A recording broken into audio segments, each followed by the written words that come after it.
السميع العليم من الشيطان الرجيم بسم الله الرحمن الرحيم الحمد لله الذي هدانا لهذا وما كنا لنهتدي لولا أن هدانا الله لقد جاءت رسل ربنا بالحق الصلاة والسلام على رسول المسدد المصطفى الأمجد المحمود الأحمد أبي القاسم محمد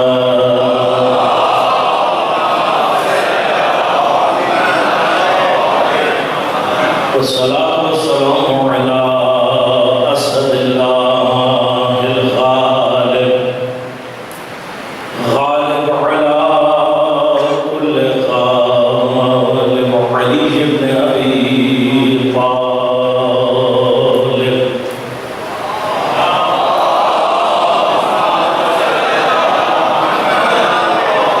الصلاة والسلام على سيدة المعصومة المظلومة الطاهرة البتول بضعة الرسول فاطمة الزهراء السيدة نساء العالمين والصلاة والسلام على الحسن المجتبى والحسين المظلوم وأهل بيته الطيبين الطاهرين المعصومين المظلومين المنتجبين المنتخبين لا سيما بقية الله في الأرضين روحي وأرواح العالمين لتراب مقدمه الفداء ولعنة الله على أعدائهم أجمعين أما بعد قال الله تعالى في كتابه الكريم بسم الله الرحمن الرحيم وجعلنا منهم أئمة يهدون بأمرنا لما صبروا وكانوا بآياتنا يوقنون صلاة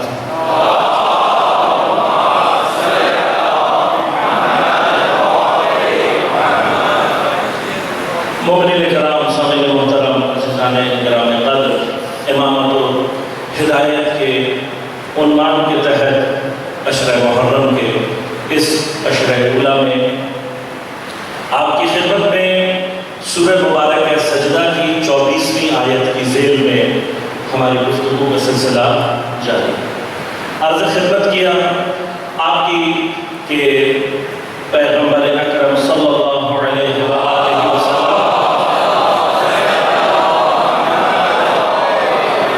کے بعد اسلامی سیاسی نظام کی رہبریت اسلامی حکومت کا سربراہ اس کا اختیار اور انتخاب کس کے ہاتھ میں ہونا ضروری ہے اس کے ادلہ میں انشاءاللہ آگے چل کے دوں گا لیکن ہمارا ادعا ہمارا دعویٰ کیا ہے کہ یہ کام جس طرح سے پیغمبروں کے سلسلے کو اللہ نے نبوت کے سلسلے کو ہدایت کے جاری رکھا اور اس میں انتخاب اپنے ہاتھ میں رکھا اسی طرح سے پیغمبر کے بعد یہ ہدایت کا سلسلہ امامت کی شکل میں جاری رہے گا اور ادھر اس حصے میں بھی امام کا انتخاب اللہ کا کام ہے جیسے اس نے نبی بنائے ویسے ہی وہ امام بناتا ہے دلیل کے طور پر ایک دلیل وہی آیت ہے آپ کی خدمت میں تلاوت کا شرف حاصل کیا کہ قرآن ارشاد فرماتا ہے وَجَعَلْنَا مِنْهُمْ أَئِمَّةً کہ ہم نے اراد کیے، ہم نے بنائے، ان میں سے امام ہم نے بنائے، ہمارا کام ہے، یہدون بامرنا، ہمارے امر سے ہدایت کرتے ہیں، لما صبروا، چنانچہ انہوں نے صبر کیا، وَكَانُوا بِآيَاتِنَا يُوقِنُونَ، اور ہماری آیات پر یقین رکھنے والے۔ لہذا اللہ نے اس آیت میں بھی جو امام بنائے ان کے لیے معیار کو اللہ نے ذکر کیا۔ ہمارے مقابلے پر دعویٰ کیا ہے کہ بھئی امامت تو ہے لیکن اللہ نہیں بناتا، لوگوں کا کام ہے۔ اور آپ نے بھی جو بنائے 3 عناوین کے اندر آپ نے بھی ان کو جاری رکھا۔ کچھ عرصے تک وہ خلافت تھی، پھر جب خلافت ملوکیت میں تبدیل ہونے لگی تو آپ نے دین بچانے کے لیے فقاہت کی دنیا میں، مذہب کی دنیا میں امامت کے سلسلے کو جاری کیا، وہ بھی منقطع ہو گیا، پھر مجبور تھے ملوکیت کے سلسلے کو جاری کیا اور بالآخر وہ بھی ختم ہو گیا۔ لہذا پہلا سوال تو ہمارا آپ سے یہی ہے کہ کیا اسلام کے پاس واقعاً کوئی نظام ہے بھی یا نہیں آپ کی نظر کے مطابق، اور اگر ہے تو پھر اتنے فیلئرز کیوں؟ لہذا اس کے مقابلے پر ہم نے عرض کیا اب ہمارا ادعا یہ ہے کہ خدا بناتا ہے، اب چاہے خلیفہ کا عنوان ہو اللہ بناتا ہے، امام کا عنوان ہو تب بھی خدا بناتا ہے، حتیٰ بادشاہ کا بھی عنوان ہو اگر دین کے دائرے میں ہے تو اختیار صرف خدا کا ہے۔ اس کے ادلہ آپ کی خدمت میں پیش کر رہا ہوں، اور اتفاقاً چونکہ تینوں عناوین قرآن میں ذکر ہوئے ہیں لہذا ادلہ ہم قرآن سے آپ کی خدمت میں پیش کر رہے ہیں۔ تو سب سے پہلا مرحلہ خلافت، اور خلافت کے لیے ہم نے عرض کیا کلام کی خدمت میں کہ جس کی ہم بات کر رہے ہیں وہ اللہ اور رسول کی خلافت ہے۔ لہذا چونکہ اللہ کا جانشین ہے اس لیے اللہ بنائے گا یا اللہ کے حکم سے پیغمبر بنائے گا۔ دلیل کیا ہے؟ دلیل یہ ہے کہ ابھی زمین پر انسانی حیات کا آغاز نہیں ہوا، انسان نہیں ہے دنیا میں، آئے نہیں، اور اللہ فرشتوں سے کہہ رہا ہے اے حبیب یاد کرو اذ قال ربک للملائکہ، تیرے پروردگار نے جب ملائکہ سے کہا، اذ قال ربک للملائکہ، تیرے پروردگار نے جب ملائکہ سے کہا، کتنے ملائکہ سے کہا؟ سارے۔ کیوں؟ الملائکہ اس میں جمع ہے، یعنی ملک جو ہوتا ہے اس کی جمع ملائکہ۔ ملائکہ کے اوپر الف لام آ گیا، الملائکہ تو اس کا مطلب سارے، کوئی بھی فرشتہ پھر باہر نہیں بچا، سارے فرشتوں کو اللہ نے کہا۔ کیا کہا؟ انی جاعل فی الارض خلیفہ، میرا کام ہے زمین پر اپنا خلیفہ بنانا۔ اب خلافت الہیہ کا عنوان میں نے کلام کے خدمت میں یہ اتنا عظیم اور اتنا بلند مقام ہے کہ مخلوقات کے دل میں اس کی آرزو ہونی چاہیے، اگر نہیں ہے تو پھر مخلوق کو اپنا علاج کرنے کی ضرورت ہونی چاہیے۔ یعنی خلافت اللہ کا مقام کوئی بھی مخلوق اگر اس کے سامنے رکھا جائے کوئی ایسا نہیں ہوگا جو انکار نہ کرے، اور خدا یہ بات جانتا ہے۔ لہذا خلافت اللہ کی آرزو دل میں رکھنا یہ برا نہیں ہے، آرزو رکھنے میں کوئی مسئلہ نہیں، اور اس آرزو کا پہلے ہی مرحلے میں کہا، میں نے عرض کیا ابھی زمین پر حیات انسانی کی ابتدا نہیں ہوئی، تو میں تھوڑی سی دیر کے لیے اللہ تعالیٰ سے پوچھوں گا پروردگار ابھی تو انسان نہیں ہے، پہلے تو انسان بھیج، جب ان کو ہدایت کی ضرورت ہو تو پھر اپنا خلیفہ بھی بھیج دے، کیونکہ ہوتا بھی ایسے ہی ہے بھائی آپ وہ چیز خرید کے گھر میں نہیں لاتے جس کی ضرورت نہ ہو آپ کو، جب ضرورت ہو جاتی ہے پیدا تو آپ خرید کر کے آتے ہیں، بلا ضرورت کوئی چیز خریدی نہیں جاتی۔ تو ابھی تو زمین پر انسان ہے ہی نہیں تو خلیفہ اور ہادی بھیجنے کی کیا ضرورت ہے؟ ابھی تو کوئی ہدایت مانگنے والا ہی نہیں ہے، تو پھر کیوں بھیج رہا ہے؟ پہلے انسانوں کا سلسلہ جاری کر پھر بھیج دینا، لیکن جواب کیا آئے گا؟ یہ اللہ کے عادل کے خلاف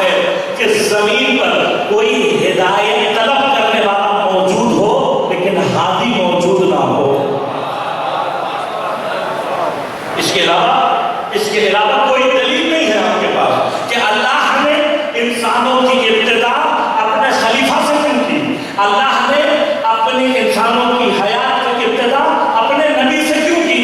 پہلے اور انسان آ جاتے پھر نبی آتا نہیں، پہلا انسان نبی اس لیے ہے کہ ہدایت اللہ کی عدالت کے خلاف ہے کہ زمین پر ہدایت طلب کرنے والا ہو مگر ہادی موجود نہ ہو، لہذا اللہ نے ضروری سمجھا کہ پہلے ہادی کو بھیجے، اس کے بعد جو لوگ آئیں گے جو ہدایت طلب کریں گے تو ہدایت پہلے سے موجود رہنی چاہیے۔ میرا عالم اسلام سے سوال صرف اتنا سا ہے کہ جو اللہ انسانوں کو شروع کرنے سے پہلے ہادی کا انتظام کر رہا ہے، آج 7 ارب سے زیادہ لوگ ہدایت طلب کر رہے ہیں، تو کیا آج اللہ کی طرف سے کوئی ہادی اگر نہیں ہے تو اللہ کی ہدایت کا خرف آئے گا؟ یا تو ایسا ہادی لے کر آؤ جس کو اللہ نے ہدایت کی ذمہ داری دی، ورنہ مان لو کہ تمہارا خدا عادل نہیں ہے۔ لہذا ہادی کا ہونا ضروری، اور یاد رکھیے گا آخری انسان بھی جو زمین پر بچے گا وہ بھی ہادی ہی ہوگا، آخری انسان جو زمین پر بچے گا۔ ہدایت سے شروع کیا ہے اس کا سلسلہ، ہدایت کا ختم کرے گا۔ اب اللہ نے جب یہ اعلان کیا سارے فرشتوں میں تو فرشتے آئے، آیات آپ کے ذہن میں ہوں گی، میں بہت زیادہ تفصیل میں نہیں جاؤں گا، صرف بہت جو مقامات جو غور و فکر کے ہیں اور جس سے لطیف نکات آپ کی خدمت میں پیش کر رہے ہیں صرف وہ مقامات دست کریں گے۔ آ کر فرشتوں نے کہا قالوا أتجعل فيها، اے پروردگار تو اس کو بنانے جا رہا ہے زمین، اس میں کیا پرابلم ہے؟ فرمایا کہ یفسد فيها ويسفك الدماء، یہ زمین میں جا کر خون بہائے گا اور فساد کرے گا، اور اگر تجھے کوئی خلیفہ چاہیے تو جتنا تو پاک ہے عبادت کے لائق ہے، نحن نسبح بحمدک ونقدس لک، ہم ہیں نا تیری تسبیح کرنے کے لیے، ہم ہیں نا تیری تقدیس کرنے کے لیے، ہم موجود ہیں۔ تجھے اگر عابد ہی چاہیے، تجھے اگر عبادت کرنے والے ہی چاہیے تو ہم ہیں۔ اب دیکھیے اگر فرشتوں کا اعتراض غلط ہوتا تو اللہ پر ارشاد جاہل کے عنوان سے واجب تھا کہ ان کو کہتا نہیں تمہارا اعتراض غلط ہے، لیکن اللہ نے ان کے اعتراض کو رد نہیں کیا۔ اب اعتراض کو رد نہ کرنے کا معنی کیا ہوا کہ اعتراض ویلڈ ہے، صحیح، تو صحیح اعتراض سوال فوراً اٹھا کہ فرشتوں کو کس نے بتایا؟ فرشتوں کو کیسے پتہ لگا؟ علم غیب تو ہے نہیں فرشتوں کے پاس، تو فرشتوں کو کہاں سے پتہ لگا؟ یہ یاد رکھے گا فرشتہ عاقل مخلوق ہے، عقل رکھتا ہے، اور ابتدائی سی عقل سے فرشتے کو یہ بات سمجھ میں آ گئی کہ اللہ نے آدم کو پست ترین چیز سے خلق کیا ہے، اس کے ظاہر یہ انشاءاللہ کبھی بحث رہی تو تفصیل سے توحید کی بحث شمار کروں گا۔ عالم خلق میں پست ترین چیز خاک ہے، مادہ، میٹر، میٹر سے نیچے کوئی چیز نہیں، میٹر سے کوئی چیز نہیں بنتی۔ اس خاک سے جو کہ پست ترین چیز ہے اللہ نے آدم کے ظاہر کو خلق کیا ہے، اور پھر فرمایا وَإِذَا سَوَّيْتُهُ، جب میں اس کو برابر کر دوں، کھڑا کر دوں، وَنَفَخْتُ فِيهِ مِنْ رُوحِي، اور پھر اس کے اندر اپنی روح میں سے فَقَعُوا لَهُ سَاجِدِينَ، تو اس کو سجدہ کرنا۔ اب فرشتوں کی عقل نے کیا دیکھا؟ فرشتوں کی عقل نے دیکھا کہ اس کا بدن تو پست ترین مادے سے بنا ہے، اور جو روح ڈالی ہے اسے اللہ نے اپنی طرف نسبت دی، کہا من روحی، پس جو روح اس میں ڈالی وہ روح قدسی ہے، اور روح قدسی اس کا کمال کیا ہے؟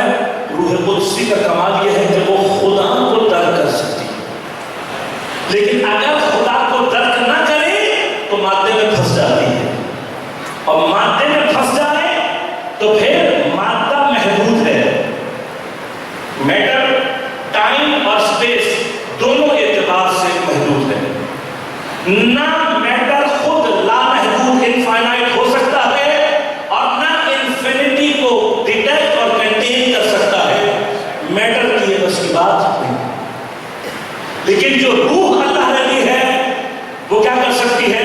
وہ انفینٹی کو ڈیٹیکٹ کر سکتی ہے، اور وہ انفینٹی پوری کائنات میں صرف اللہ ہے۔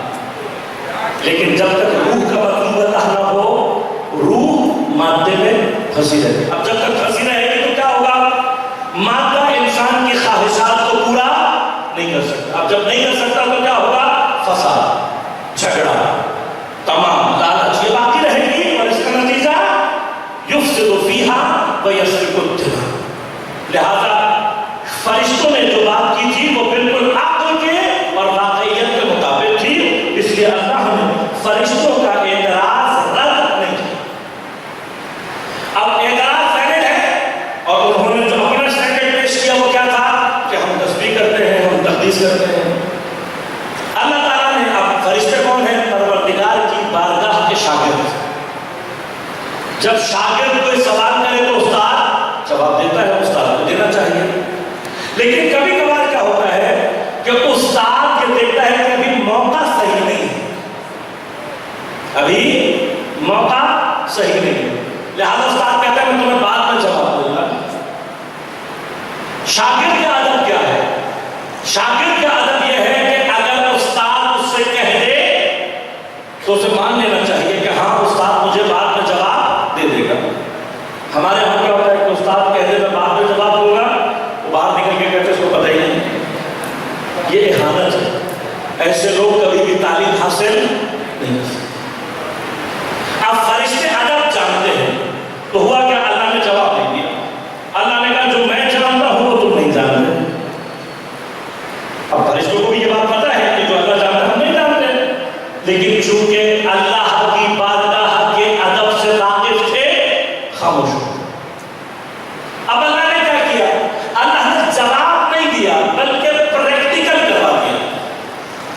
لیکن کبھی کبھار یہ طریقہ ہوتا ہے کہ آپ کسی کو تھیوریٹیکل جواب دینے کے بجائے اس کو پریکٹیکل کروا دیں، اور بعض اوقات پریکٹیکل زیادہ سمجھ میں آ جاتا ہے۔ میں چھوٹی سی مثال دوں، البتہ فرشتے سے زیادہ مبرہ اور منزہ ہیں، بزرگ ہیں، لیکن معمولاً مثلا بچے کبھی کبھار ضد کر رہے ہوتے ہیں کسی بھاری چیز کو اٹھانے کی کہ میں اٹھاؤں گا۔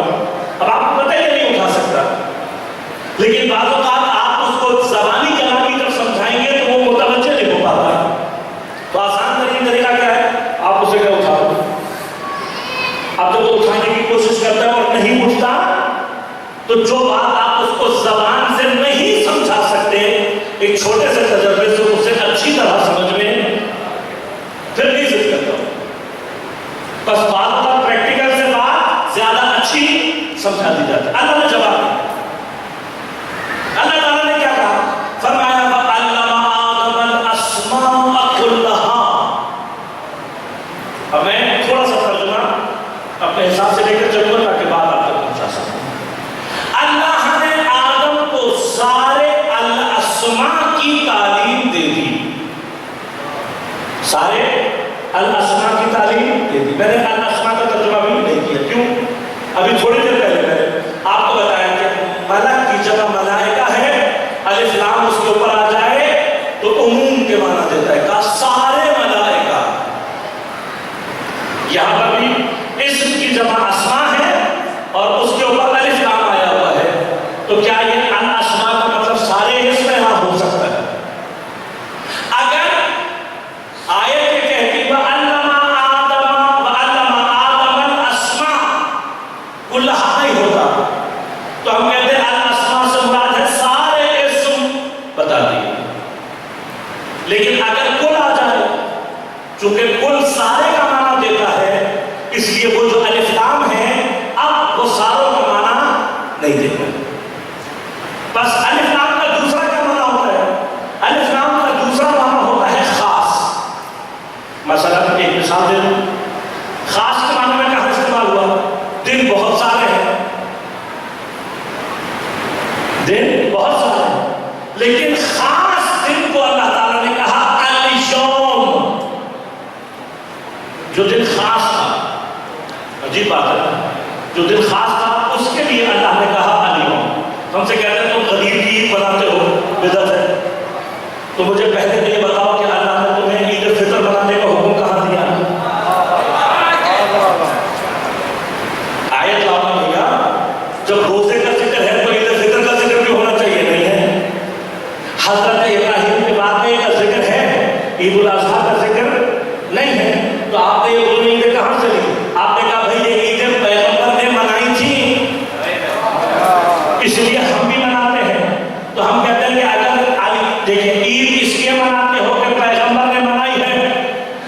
اہل قرآن سے جا کر پوچھو کہ پیغمبر نے تو تمہیں بتا دیا کہ عید کون سی ہے، لیکن قرآن سے یہ تو پوچھ لو کہ تمام دنوں میں اللہ کے نزدیک خاص دن کون سا ہے؟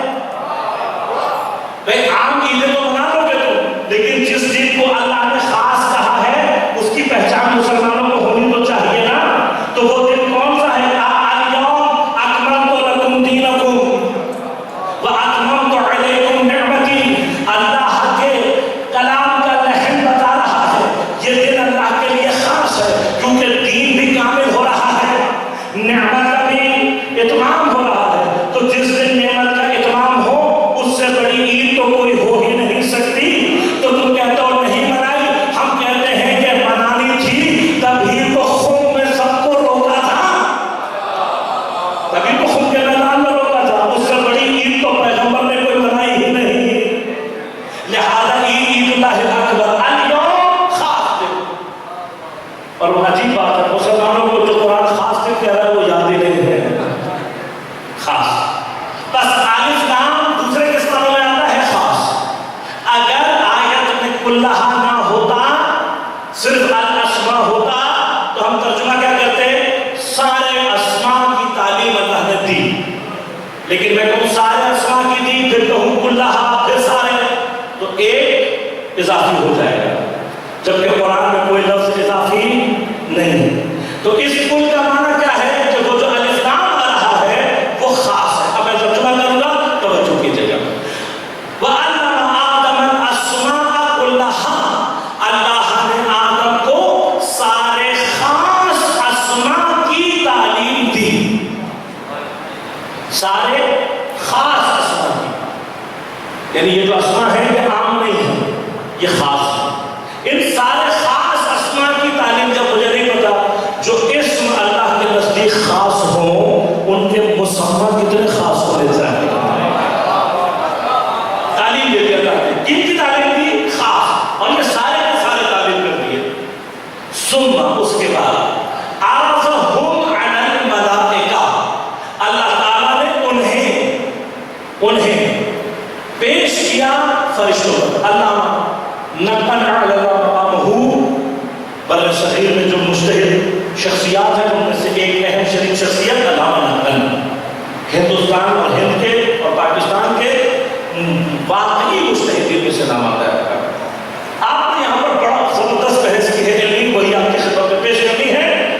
آپ فرما دیں کہ ہوم کی زمین، اب یہ عربی کا قاعدہ ہے، کسی بھی عربی کی ادبیات کی کتاب اٹھائیں اور ہوم کے بارے میں پڑھیں تو آپ کو پتہ لگے گا ہوم کی زمین وہاں استعمال ہوتی ہے جہاں کسی جماعت کی طرف اشارہ کرنا ہو اور وہ جماعت زندہ ہو اور عاقل لوگوں کی جماعت ہو۔ کیا شرط ہے ہوم کے لیے؟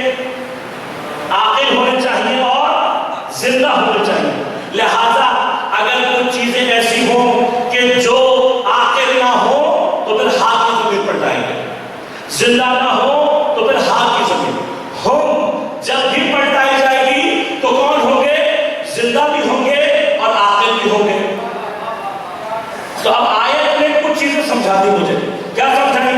کہ الاسماء کا معنی خاص نام، یہ خاص نام اللہ نے تعلیم کیے، اور پھر ان کے جو مسمى تھے، جن کے یہ اسم تھے، ان کو پیش کیا۔ جب پیش کیا یہ زندہ بھی تھے اور عقل بھی رکھتے تھے۔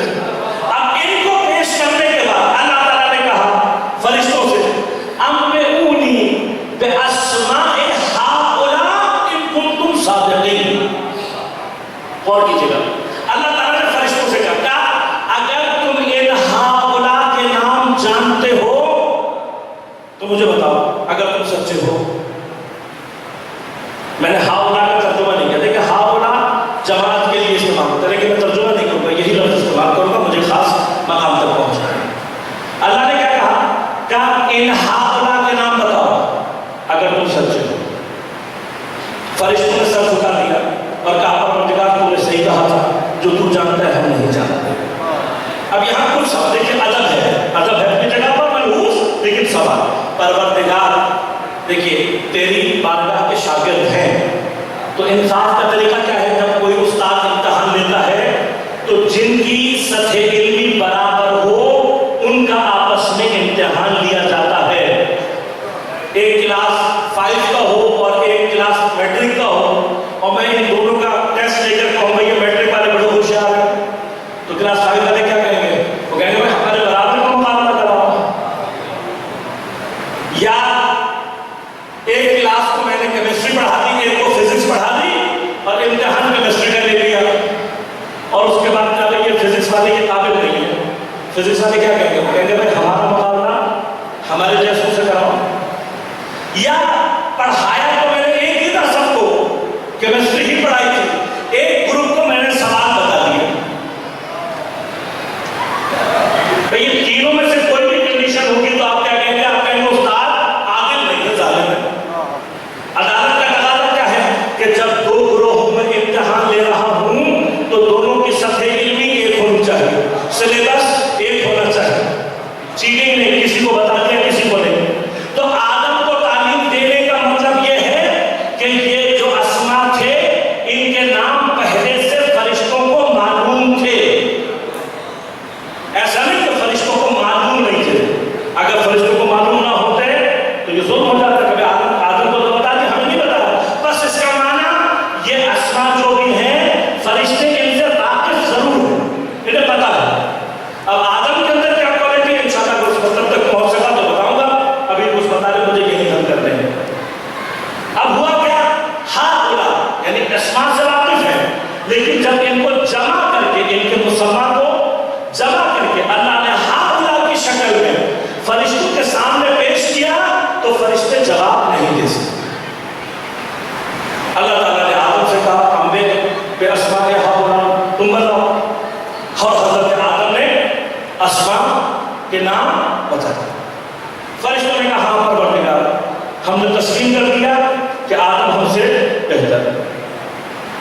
لیکن فرشتوں کے لیے یہ سوال باقی ہے کہ یہ ہاؤلا ہے کون؟ یہ ہاؤلا کون ہے؟ ان کی پہچان کیا ہے؟ پہچان یہ کہ اگر یہ جمع ہو جائے. نمبر 2 الاسما کا مطلب خاص ہے.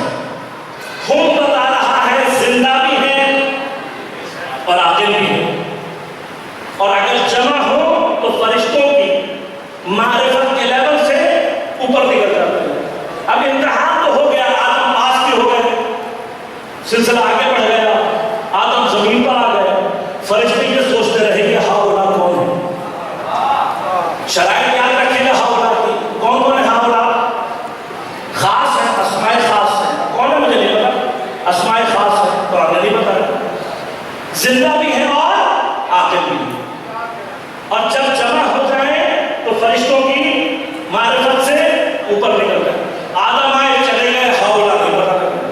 نوح آئے نہیں پتا لگا چلے گئے. ابراہیم آ کر چلے گئے نہیں پتا لگا. موسیٰ آ کر چلے گئے نہیں پتا. سلمان داؤد آ کر چلے گئے نہیں پتا. عیسیٰ آ کر چلے گئے نہیں پتا لگا. آخر میں ختم مرتبہ پیغمبر اکرم صلی اللہ علیہ وسلم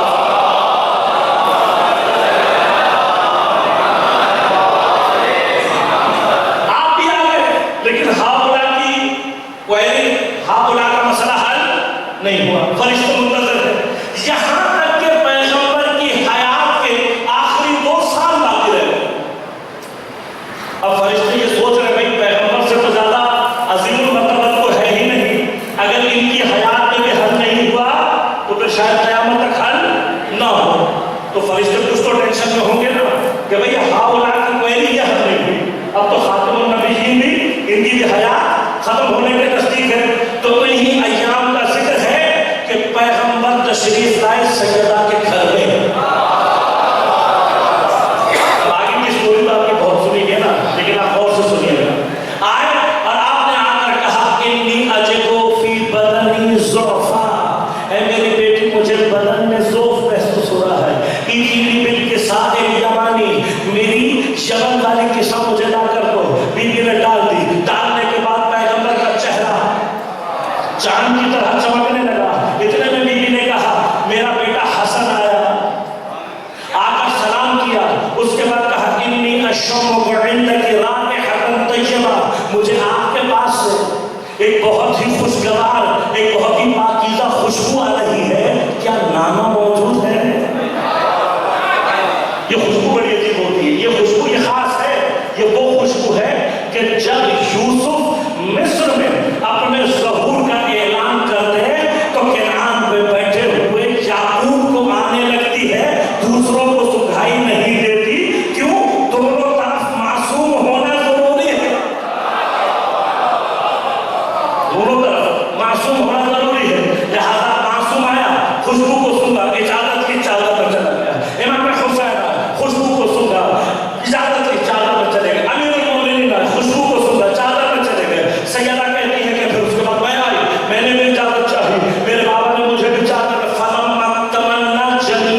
اللہ نے ایک مرتبہ آسمان کی طرف اشارہ کیا. اب پیغمبر اللہ سے باتیں کر رہے ہیں. پیغمبر کس سے باتیں کر رہے ہیں؟ اللہ سے. اللہ سے باتیں کرتے ہوئے کیا کہا؟ پیغمبر نے کہا اللہم ان ہؤلاء اہل بیتی وخاصتی لحمہم لحمی ودمہم دمی. اب جیسے ہی یہ آسمان میں صدا گئی تو صدیوں سے منتظر فرشتے ایک مرتبہ تعجب میں آئے کہ ہم تو بڑے عرصے سے ایسے ہاؤلا تلاش کر رہے تھے. ایسے ہاؤلا کہ جو جمع ہو جائیں تو معرفت ہمارے سر سے پر چل جاتے. کیوں؟ اس لیے کہ یہ خاص ہوتے ہیں. پیغمبر نے کیا کہا؟ اللہم ان ہؤلاء اہل بیتی وخاصتی. اے پروردگار یہ ہؤلاء میرے خاص ہیں. جو پیغمبر کا خاص ہو جائے وہ اللہ کا خاص ہو جائے. تو اب پتہ لگ رہا ہے الاسماء جن کے خاص تھے آج چادر کے نیچے جمع ہو رہے ہیں. لحمہم لحمی ودمہم دمی بتا رہا ہے زندہ بھی ہیں عاقل بھی ہیں. بس جیسے ہی ساری شرائط پوری ہوئی ایک مرتبہ جبرائیل نے سوال کیا پروردگار یہ کون ہے؟ وہاں سے اللہ نے آواز دی یہ وہ ہے جن کی محبت میں میں نے پوری کائنات کو بنایا ہے. سورج ان کی محبت میں نکلتا ہے, چاند ان کی محبت میں چمکتا ہے, ہوا ان کی محبت میں چلتی ہے, دریا کا پانی ان کی محبت میں چلتا ہے. پوری کائنات میں نے انہی کی محبت میں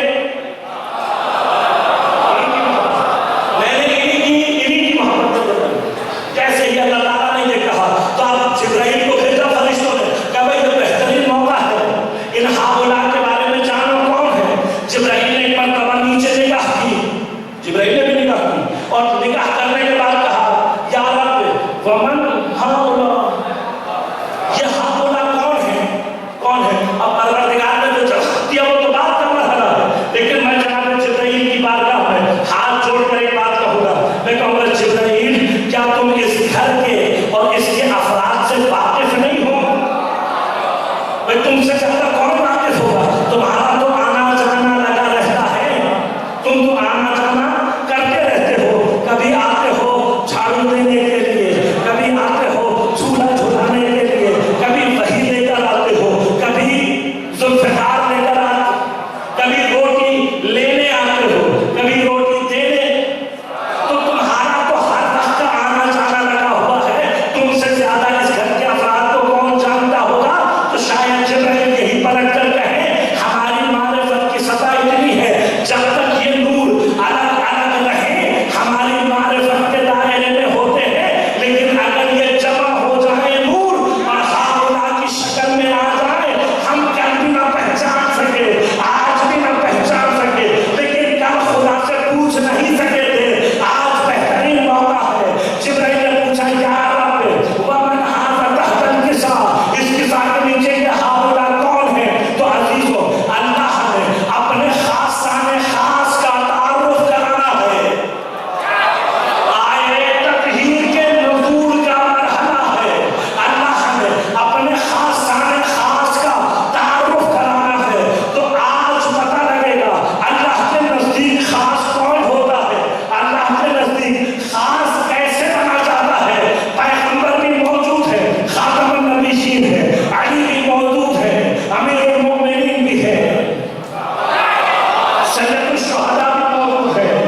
جس کو ولایت سمجھ میں نہ آئی ہو اسے سیدہ کبھی سمجھ نہیں آ سکتا۔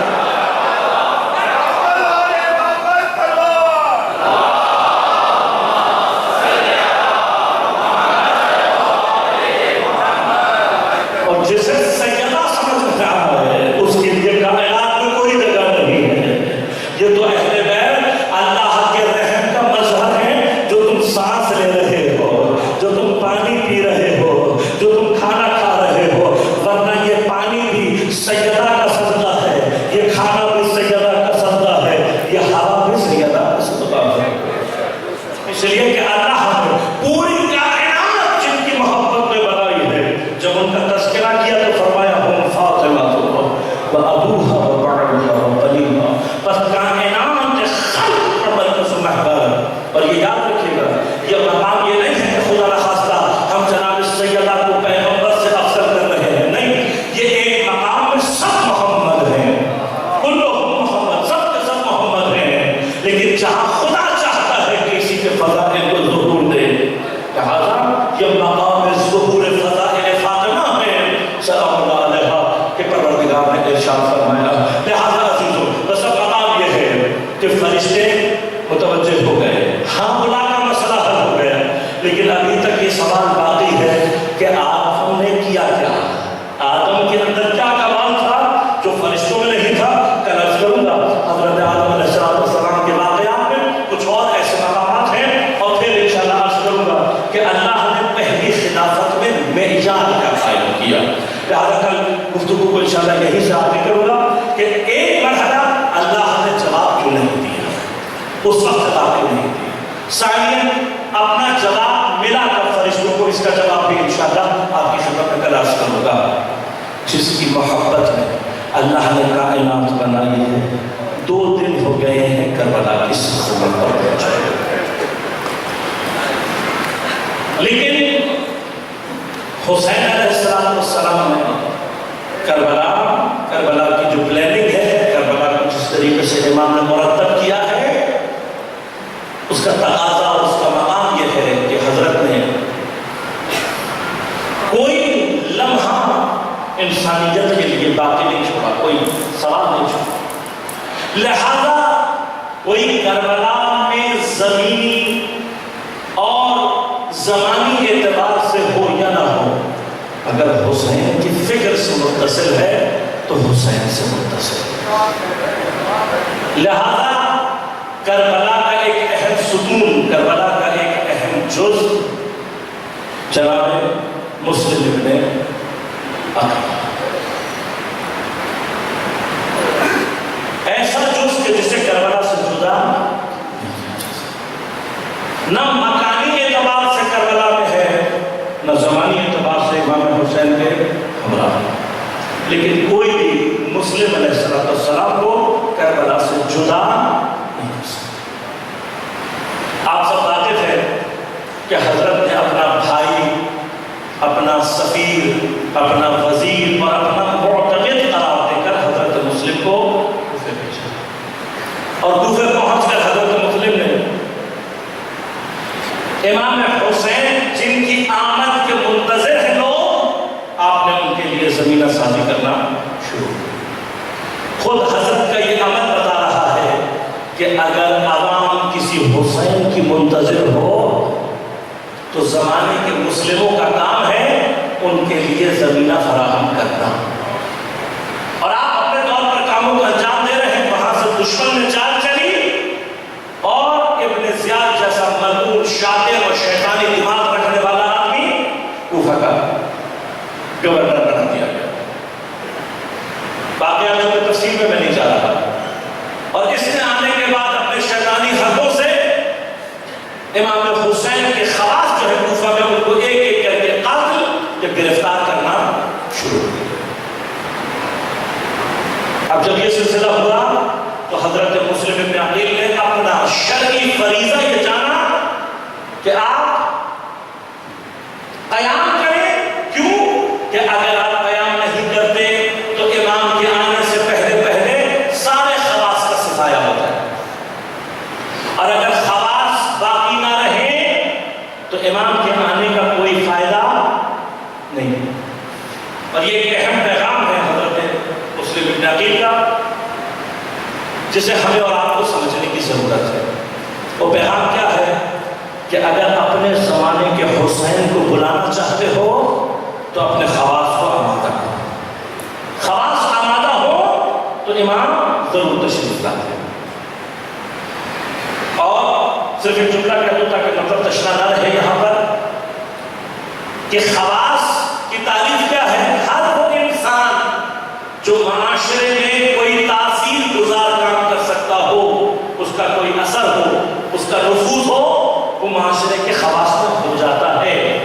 مالی اعتبار سے یا سیاسی اعتبار سے کسی جگہ پر ہونا ضروری نہیں ہے، اگر آپ معاشرے میں اثر پذیر ہیں تو آپ خواص ہو سکتے۔ اب اگر یہ خواص مل کر امام کی طرف متوجہ ہو جائیں اور امام کے لیے زمینہ سازی کریں تو امام پر آنا واجب ہو جاتا ہے۔ حضرت مسلم نے کیا کیا؟ اسی کی خاطر بیان کیا کہ ایسا نہ ہو کہ امام کے آنے سے پہلے کوفہ سے خواص کا صفایا ہو جائے تو پھر کوفہ امام کے کام نہیں ہو سکتے۔ جب آپ نے بیان کیا تو ہوا کیا؟ آپ کے مقابلے پر سلیمان ابن سورت خزائی جو کوفہ کے شیعوں کے زعیم اور سربراہ ہیں، انہوں نے کہا کہ میری نظر میں قیام کرنا اس وقت شرعی ذمہ داری نہیں ہے، میں قیام نہیں کروں گا، میں امام حسین کا انتظار کروں گا۔ یہی سے اب دو مطلب ہمارے سامنے آتے ہیں۔ حسین زمان کا انتظار کرنے والوں کے سامنے ہمیشہ سے یہ دو مطلب موجود رہے ہیں۔ ایک مطلب ان مسلموں کا رہا ہے جو حسین کے لیے زمینہ سازی کرنا چاہتے ہیں، دوسرا مطلب ان سلیمانوں کا رہا ہے جو کہتے ہیں ہاتھ پہ ہاتھ دھر کے حسین کا انتظار کرتے رہو، لیکن کربلا شناسی اگر صحیح سے ہو تو کربلا پیغام یہ دے رہی ہے اگر ہاتھ پہ ہاتھ دھرے بیٹھے رہو گے تو حسین کربلا میں بھوکا پیاسا شہید کر دیا جائے گا۔ مسلم کا ساتھ اس زمانے میں جب مسلم کا ساتھ نہیں دیا سلیمان نے تو کیا ہوا؟ ابن زیاد کو جیسے ہی پتہ لگا کہ سلیمان نہیں ہے مسلم کے ساتھ تو اس نے جان لیا کہ حضرت مسلم کمزور ہیں اور آپ کے اطراف میں اکثریت منافقوں کی ہے، لہذا اس نے اپنے تمام شیطانی چال چلے اور اس کا نتیجہ تاریخ کی عجیب ترین داستان ہے۔ عجیب ترین داستان، وہ داستان کیا ہے؟ وہ داستان یہ ہے کہ جب مغرب کے وقت امام حضرت مسلم ابن عقیل مسجد کوفہ میں نماز پڑھا رہے تھے تو لشکر سے مسجد بھری ہوئی تھی، اور جب عشاء کے وقت آپ باہر نکلے تو تنہا تھے۔ ایسی حکایت تاریخ میں کہیں نہیں۔ جناب مسلم ابن اوسجا اور حبیب ابن مظاہر اور اس جیسے چند افراد دیگر یہ اپنے گھروں میں گئے تھے تاکہ لباس وغیرہ تبدیل کر کے واپس آئیں۔ اب جو مسجد کوفہ پہنچے تو نہ لشکر ہے اور نہ مسلم۔ جناب مسلم کو راستہ معلوم نہیں ہے، کوفے کی گلیوں میں بھٹک رہے ہیں، اور وہاں جیسے ہی ابن زیاد کو پتہ لگا کہ سارے حربے کامیاب ہو گئے ہیں، اس نے فوراً فوج اتار دی اور سارے کوفے میں ناکہ بندی کروا دی۔ اب جناب مسلم بھٹکتے پھرتے ہوئے ایک مقام پر جا کر رکے، توبہ کا گھر ہے، بیٹے کے انتظار میں دروازے پر پہنچی، دیکھا کوئی نورانی شخصیت ہے جو دروازے کے سامنے بیٹھی ہے۔ ایک مرتبہ سوال کیا، کہا مسافر کو تھکا ہوا ہوں، پانی چاہیے۔ اس نے جا کر پانی لا کر دیا۔ آپ پانی پینے کے باوجود بیٹھے رہے۔ اس نے کہا دیکھیے میں بیوہ ہوں، حالات بھی اچھے نہیں ہیں، میرے گھر کے سامنے آپ کا بیٹھے رہنا مناسب نہیں ہوگا۔ آپ نے فرمایا مسافر ہوں، راستہ نہیں جانتا، کوئی ٹھکانہ بھی نہیں۔ کہا آپ کہاں سے آئے ہیں؟ کہا مدینہ سے آیا ہوں۔ بس مدینہ کا نام سنا تھا تڑپ کے، اور تڑپ کر پوچھا کہا مدینہ میں کہاں سے؟ آپ نے کہا محلہ بنی ہاشم۔ بس یہ سنا تھا۔ ایک مرتبہ تڑپ کر پوچھے گا میں تو سب کو جانتی ہوں، آپ کون ہیں؟ کہا مجھے مسلم ابن عقیل کہتے ہیں۔ یہ سننا تھا۔ ایک مرتبہ پیروں میں بیٹھ گئے، کہا مولا خادمہ سے غلطی ہو گئی، میں آپ کو پہچان نہیں سکی، میرا گھر حاضر ہے، خدمت کرنا چاہتی ہوں۔ آپ نے دعوت کو قبول کیا، لیکن اسی کے مرحوم بیٹے نے مخبری کی، ابھی فجر کا نماز کا مسلم کی غیرت گوارا نہیں کرتی، گھر سے باہر آ گئے۔ راوی کہتے ہیں صبح سے ظہر تک مسلسل جنگ کرتے رہے لیکن قابو نہیں آئے۔ دھوکے سے حضرت مسلم کو پھیر کر قابو میں لایا گیا۔ زخمی حالت میں عبداللہ بن زیاد کے پاس پہنچے، اس نے ایک مرتبہ سوال و جواب کی کیفیت ہوئی، آخر میں اس نے کہا دارالامانہ کی چھت پر لے جا کر ان کے سر کو قلم کر دو۔ بھائی یہ حکم